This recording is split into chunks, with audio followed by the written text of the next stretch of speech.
Hi అండి, welcome to ఐకెల్ kitchen. ఎలా ఉన్నారు? బాగున్నారా? నేను కూడా చాలా చాలా బాగున్నాను. ఇవాళ వీడియో ఏంటంటే చాలా ఓల్డ్ రెసిపీ అండి. ఇది అంటే చాలా పాత వంటకం అనమాట. అది ఏంటి అంటే వడియాల పులుసు అండి. ఇదిగోండి, మిరప వడియాలు అంటారు కదా, ఇవి మిరప వడియాలు అనమాట. వీటితో నేను పులుసు పెట్టబోతున్నానండి. చాలా అంటే చాలా బాగుంటుంది. ఇది ఎట్లా ఉంటుందంటే అసలు ఎట్లా ఉంటుందని చెప్పాలంటే మీకు నోటికి ఎలా ఉంటుందంటే అసలు నోటికి అసలు అమృతం తిన్నట్టుగానే ఉంటుందండి. అంత బాగుంటుందన్నమాట. దీని పక్కన మీరు ఎన్ని రకాల పులుసులు పెట్టినా సరే కానీ దీనికి సాటి మాత్రం ఏది రాదు. అంత బాగుంటుందన్నమాట ఈ వడియాల పులుసు అనేది. ఇదిగోండి మిరప వడియాలతో పులుసు అనమాట. దీన్ని ఎలా చేయాలి ఏంటి అనేది నేను ఒకసారి చూపిస్తాను, చూసేయండి. నా స్టైల్లో నేను ఎట్లా చేస్తాననేది ఇప్పుడు మీకు ఒకసారి చూపిస్తాను. మర్చిపోయానండి. అసలు ముందు వీటికి ఏమేం కావాలో చెప్పాలి కదా. ఇదిగోండి, నేనైతే కనుక మిరప వడియాలు తీసుకున్నానండి. అంటే మీరు ఇంట్లో ఎంతమంది అయితే తింటారో దాన్ని చూసి తగ్గట్టుగా వేసుకోండి మిరప వడియాలు అనేది. ఇదిగోండి మిరప వడియాలు.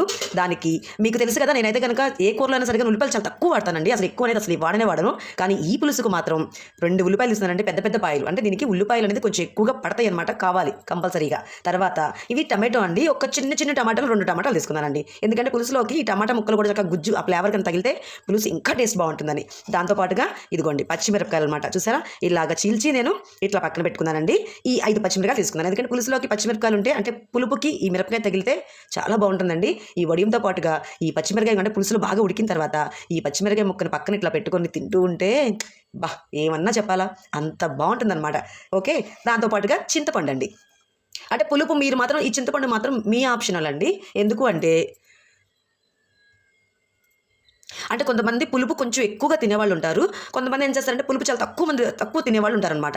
అందుకని ఈ చింతపండు మాత్రం పులుపు అనేది మీ ఆప్షనల్, కొంచెం చూసుకొని వేసుకోండి. కానీ ఈ పులుసుకు మాత్రం కొంచెం పులుపు ఉంటేనే బాగుంటుందండి. నేనైతే కనుక ఒక పెద్ద నిమ్మకాయ సైజ్ అంత చింతపండు తీసుకుని నానబెట్టుకున్నాను అనమాట. ఒక 10 నిమిషాల ముందే నానబెట్టుకున్నాను. ఏది ఈ ఉల్లిపాయలు పచ్చిమిరపకాయలు టమాటాలు ఇవన్నీ కట్ చేయక ముందే చింతపండు నానబెట్టేసుకున్నాను అనమాట. ఎందుకంటే మనం ఇవన్నీ వేగేటప్పటికి చక్కగా నానిపోతుంది, టైం వేస్ట్ అవ్వకుండా ఉంటుంది అని చెప్పి నేను అట్లా చేశాను అనమాట. ఓకేనా, ఇకైతే రండి పులుసు ఎలా చేస్తాను ఏంటి అనేది చూపించేస్తాను. ఇదిగోనండి, ఒక గిన్నె అయితే పెట్టుకున్నాను నేను. ఇది పులుసు కదండి, కొంచెం లోతుగా ఉన్న గిన్నె అయితే బాగుంటుందని చెప్పానని నేను ఈ గిన్నె పెట్టుకున్నాను. స్టవ్ వెలిగించుకున్నానండి. అయ్యో, ఇదిగోనండి, ఇది పులుసు కదా, పులుసులోకి కొంచెం అంతా ఆయిల్ పడుతుందండి, కొద్దిగా ఆయిల్. అంటే మరీ ఊరికే ఎక్కువగా ఏం అవసరం లేదు. ఎందుకంటే ఈ ఆయిల్లోనే నేను ఇప్పుడు వడియాలు కూడా వేయించబోతున్నాను అనమాట. అందుకని నేను కొంచెం ఇట్లా 3 స్పూన్లు ఆయిల్ అయితే వేసుకుంటానండి. ఎందుకంటే వడియాలు వేయించిన తర్వాత కొంచెం ఆయిల్ ఎలాగో పీల్చేస్తాయి కదండి మినప వడియాలు అయిన తర్వాత, అందుకోసం అనమాట 3 స్పూన్లు ఆయిల్ వేసుకున్నానండి. ఈ ఆయిల్ కొంచెం అంతా వేడెక్కనివ్వాలి. కొద్దిగా వేడెక్కిన తర్వాత చూపిస్తాను చూడండి. ఇదిగోనండి, ఆయిల్ కొంచెం వేడెక్కింది కదా, మరీ బాగా ఆయిల్ మాత్రం కాగిపోనివద్దండి వడియాలకి. ఇలా కొంచెం వేడెక్కిన తర్వాత ఇలా వేసి అప్పుడు దోరగా వేయించాలండి వడియాలని. ఆయిల్ బాగా వేడెక్కింది అనుకోండి, ఈ కూరకి ఏంటంటే ఈ వడియాలు బాగా మాడిపోతే అస్సలు పులుసు బాగుండదండి, చాలా చిరుచేదు వచ్చేస్తుంది అనమాట. అందుకని చెప్పానని మినప వడియాలు ఎప్పుడు వేయించుకున్నా సరే కానీ ఆయిల్ కొంచెం అంతా గోరువెచ్చగా అయిన తర్వాత మినప వడియాలు వేయించుకోండి. అలాగే మళ్ళీ వేరే మినప వడియాలు కానీ అప్పడాలు కానీ అయితే కనుక బాగా ఆయిల్ వేడెక్కిన తర్వాత వేయాలండి. వేయంగానే పొంగిపోవాలన్నమాట, అట్లా రావాలి అవి అప్పడాలు కానీ ఇట్లాగా. కానీ ఈ మినప వడియాలు మాత్రం అట్లా కాదు, ఆయిల్ కొంచెం గోరువెచ్చగా ఉన్నప్పుడే వేసి చక్కగా ఇలాగా దోరగా వేయించండి ఇట్లా. ఇదిగోనండి, చూసారా, ఇలా వేయించుకోండి చాలు, ఇంకా అంతకు మించి అవసరం లేదండి. ఇంకా ఎక్కువగా ఉంటే మళ్ళీ మాడిపోతాయి. ఈ వడియాలు మినపడియాలు ఏంటంటే మనం ఆయిల్లోంచి ఇలా తీసేసిన తర్వాత కూడా అండి కాసేపుకి అంటే ఈ వేడి ఉంటుంది చూసారా, ఈ వేడి ఆయిల్ దీంట్లో ఉంటుంది కాబట్టి మళ్ళీ ఇంకొంచెం వేగుతాయి అనమాట. అందుకని అలా ఉన్నప్పుడే తీసేసుకోండి. మరీ బాగా వేయించిన తర్వాత తీసారనుకోండి, తీసేసిన తర్వాత కూడా మాడిపోయే అవకాశం ఉంటుందండి ఈ మినపడియాలకి. జాగ్రత్తగా గమనించుకొని ఈ ఒక్క విషయం మాత్రం చాలా జాగ్రత్తగా తీసుకోండి. ఓకేనా, ఇదిగోండి ఇలా ఇలా చూసారా, అన్ని వడియాలు తీసేసుకున్నాను, పక్కన పెట్టేశాను నేను. ఇప్పుడు పులుసు ప్రిపేర్ చేద్దాం. ఇదిగోనండి, వడియాలు తీసేసుకున్నాం కదా, నేనైతే ఫస్ట్గా దీంట్లో వేసేది కొంచెం మెంతులండి. ఈ పులుసుకి మరింత రుచి రావడానికి కారణం ఈ మెంతులు అనమాట. మెంతులు కూడా అండి చక్కగా వేయించుకోండి, మాడిపోకుండా. చూసారా, ఏంటంటే ఆయిల్ ఆల్రెడీ మనకి ఆయిల్ అంతా కూడా బాగా వేడెక్కుంది కదండి, అందుకని చాలా తొందరగా వేగిపోతాయి అనమాట. ఇప్పుడు కరివేపాకు ఉల్లిపాయలు ఈ 2 కూడా వేసి చక్కగా వేయించుకున్నామండి ఇట్లా.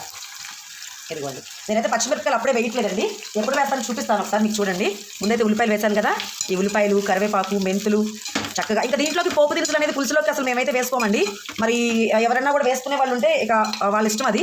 కానీ మేమైతే కనుక పులుసులో వేసేటప్పుడు ఏ పులుసు కూర అయినా సరే కానీ అసలు తాలింపు గింజలు అనేది వేయమండి. ఆ మెంతులు ఒకటి ప్లస్ కరివేపాకు మాత్రం కంపల్సరీ అండి. కానీ ఈ పులుసుకి కొత్తిమీర కావాలి, లేకపోతే ఇంకొక అల్లం పేస్టులు కావాలి, అవి ఇవన్నీ ఏమీ అవసరం లేదండి. కానీ పులుసు మాత్రం భలే కమ్మగా ఉంటుంది. చూడండి, మీకు నేను చూపిస్తాను ఎట్లా ఉంటుంది అనేది. ఇదిగోండి, ఇది మాత్రం ఒక్క 2 నిమిషాల పాటు కొద్దిగా ఉప్పు వేసుకుని మగ్గనిద్దామండి. ఇదిగోండి, మీకు తెలుసు కదా నేను వాడేది కల్లుపేనని. ఇదిగోండి, నేను కల్లుపు వేసాను. ఇది కాసేపు ఒక్క 2 నిమిషాల పాటు మూత పెట్టి మగ్గిస్తానండి. ఇదిగోండి, నేను మూత పెట్టి ఒక 2 నిమిషాలు అయింది కదా, ఇప్పుడు మూత తీసి చూద్దామండి ఎంతవరకు వచ్చింది అనేది. ఇదిగోండి, ఇప్పుడే చక్కగా మగ్గుతున్నాయండి. ఇదిగోండి ఇట్లా చూసారా?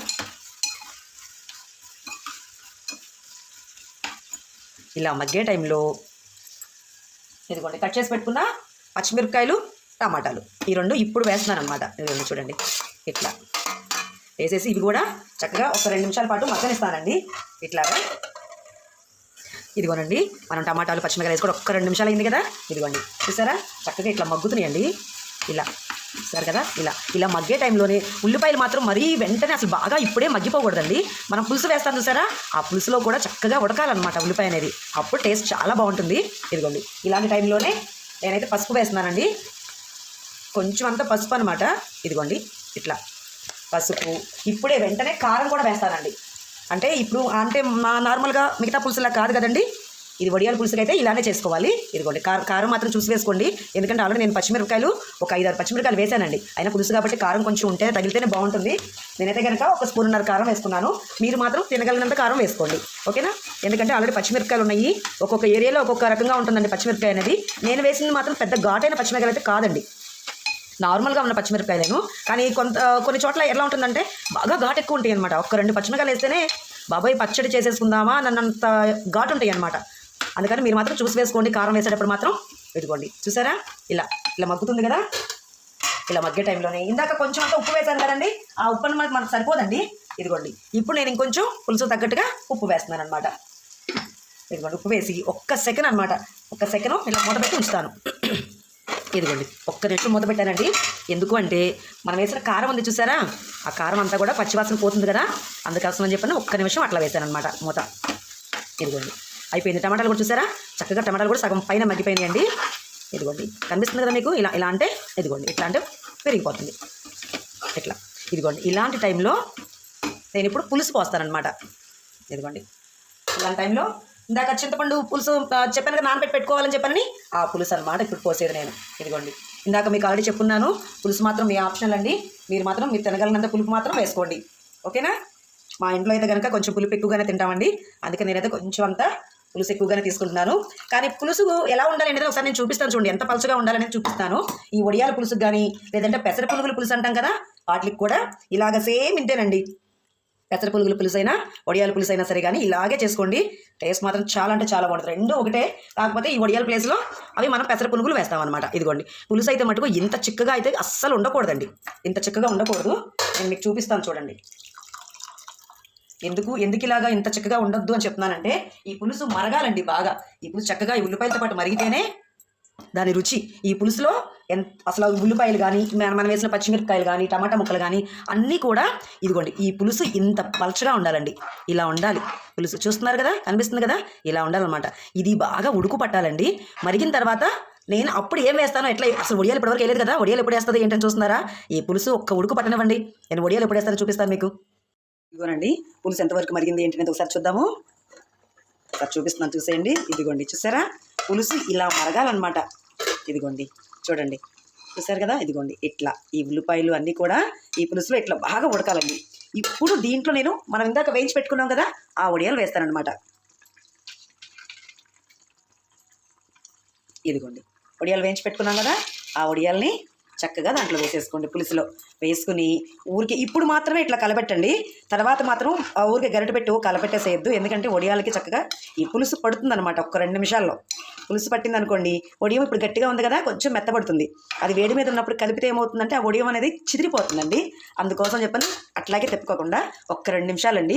ఇప్పుడు వడియాలు వేసాం కదా, ఈ పులుసు అంతా కూడా మనం వేసిన వడియాలకి చక్కగా పడుతుందన్నమాట.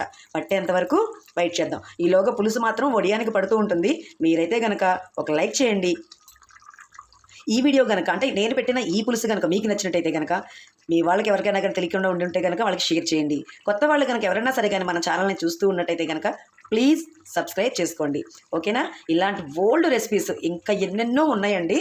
అట్లాంటి ఓల్డ్ రెసిపీస్ అన్నీ కూడా నేను మీ ముందుకు వీడియో రూపంలో తీసుకొస్తాను, ఓకేనా? ఈ వడియాల పులుసు అండి ఎవరైనా సరే కానీ అంటే కొత్తగా పద్దాక ఒకటే పులుసులు తింటున్నామే, ఆ వంకాయ పులుసు ఆ బెండకాయ పులుసు అన్నీ అవే తింటున్నాం కదా అని అనుకునే వాళ్ళు ఎవరైనా సరే కానీ మిమ్మల్ని ఎవరైనా మీ పక్క వాళ్ళు కనుక ఎవరైనా వచ్చి అడిగినట్టయితే కనుక ఇలా వడియాల పులుసు చేసుకోమని ఒక్కసారి చెప్పండి. ఇట్లా చాలా అంటే చాలా బాగుంటుందండి. ఎంత కమ్మగా ఉంటుందో, చక్కగా ఉంటుందన్నమాట రైస్లో కలిపి. ఇది వేడనంలోకి కానీ కొంచెం అంటే అన్నం చల్లారిపోయిన తర్వాత అయినా సరే కానీ, లేదు రాత్రి అన్నం మిగిలిందనుకోండి చక్కగా పొద్దునే దాంట్లోకి అయినా సరే కానీ చక్కగా ఉంటుందన్నమాట. ఎలా ఉన్నా సరే ఈ పులుసు చాలా అంటే చాలా టేస్టీగా ఉంటుంది. ప్లీజ్ మీరందరూ కనుక అయితే కనుక ఒకసారి ట్రై చేయండి, తప్పకుండా ట్రై చేయండి. ఎందుకంటే ప్రతి ఒక్కళ్ళు కూడా ట్రై చేయాల్సిన పులుసు అన్నమాట ఇది. ఓకేనా? ఇంత స్పెషల్గా చెప్తుంది ఏంటంటే ఇది స్పెషలేనండి. చాలా ఓల్డ్ రెసిపీ అనమాట. ఇవాళ రేపట్లో చాలామందికి తెలియదు. ఏంటి వడియాల పులుసు అది ఇది అని అనుకుంటారు. ఒక్కసారి వాళ్ళకి ఎవరికైనా సరే కానీ ఇట్లా వడియాలతో పులుసు చేసి పెట్టండి, వాళ్ళే అంటారు. నేనైతే కనుక ఒక్కసారి అన్న అబ్బా అమృతంలా ఉంటుందని. కానీ మీరు ఇలాంటి స్టైల్లో ఒకసారి మీ ఇంట్లో వాళ్ళు కూడా చేసి పెట్టండి, వాళ్ళు అంటారు అబ్బబ్బబ్బబ్బా అని. ఓకేనా? మీ ఇంట్లో వాళ్ళతో కూడా మీరు అబ్బా చాలా బాగుంది, అద్భుతంగా ఉంది అని అనిపించుకోవాలనుకుంటే కనుక ఈ రెసిపీని మాత్రం తప్పకుండా ఒకసారి చేసి పెట్టండి. ఓకేనా? ఇప్పుడైతే కనుక నేనైతే స్టవ్ ఆఫ్ చేస్తున్నానండి. ఇదిగోండి ఇందాక చెప్పాను కదా, ఇదిగోండి నేను వేసిన వడియాలకి చక్కగా ఈ పులుసు పడుతుందనమాట. ఇదిగోండి ఇట్లా. ఇది నేను కాసేపు ఏం చేస్తానంటే మూత పెట్టేసేసి ఈ పులుసుని అట్లా వదిలేస్తానండి. ఇదిగోండి ఇప్పుడే చూసారా ఈ పులుసు ఇట్లా వడియాలకి పడుతుందనమాట. ఇంక ఇప్పుడు దీనికి ఎక్కువగా కూడా ఏం ఉడకాల్సిన అవసరం లేదండి. ఇప్పుడు నేనైతే కనుక మూత పెట్టేసి స్టవ్ ఆఫ్ వేసేస్తున్నాను. ఇది ఒక 2 నిమిషాల తర్వాత చల్లారిన తర్వాత సర్వ్ చేసుకోవడం అనమాట. ఇదిగోనండి ఈ వీడియో అయితే కనుక మీ అందరికీ బాగా నచ్చిందని అనుకుంటున్నాను. ఈ వడియాల పులుసు అనేది ఎట్లా ఉంది ఏంటనేది మీరు కామెంట్ సెక్షన్లో మాత్రం చూసిన తర్వాత కామెంట్ సెక్షన్లో ఒకసారి కామెంట్ చేయండి. లేదు ఇలాంటి ఓల్డ్ రెసిపీస్ ఏమైనా కావాలి అనుకుంటే కనుక కామెంట్ సెక్షన్లో తప్పకుండా అడగండి. నేను ఖచ్చితంగా మీకు చేసి వీడియో రూపంలో చూపిస్తాను. ఓకేనా? మరి ఇంకొక కొత్త వీడియోతో మళ్ళీ మీ ముందుకు వస్తానండి. బాయ్ అండి.